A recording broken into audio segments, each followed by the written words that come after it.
আটকা পড়ে গেছে। হ্যাঁ, মাথা ঢুকাই দিয়ে এখন বাড়ি করতে পারতেছে না। হ্যাঁ, খুব বিপদ আছে ও। হ্যাঁ, এই যে দৃশ্যটা দেখেন। হ্যাঁ, ও মাথা ঢুকাইয়ে দিয়া ও আর মাথা বাড়ি করতে পারতেছে না। ও খুব বিপদ আছে, মনে হয় আশেপাশে কেউ নাই ওরে সাহায্য হেল্প করার জন্য।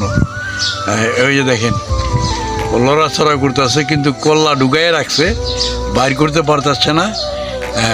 এখন ও কীভাবে বাড়িবে? এখানে মনে হয় কেউ নাই ওরে সাহায্য করার লেগা। কেউ আছেন নাকি? ছাগলের মাথাটা আটকে গেছে গো, বাইর করে দেন। কেউ আছেন? এই ছাগলের মাথাটা আটকে গেছে, আছেন কেউ? এই যে ওর মাথাটা একটু বাইর করে দেন, ও বিপদে পড়ছে মনে হয়। দেখেন, হ্যাঁ, এই যে দেখেন, ওই এই জায়গার একটা বান দিয়া ওর মাথাটা ঢুকাই দিয়া এরা বাইর করে ওই যে আটকে দেন।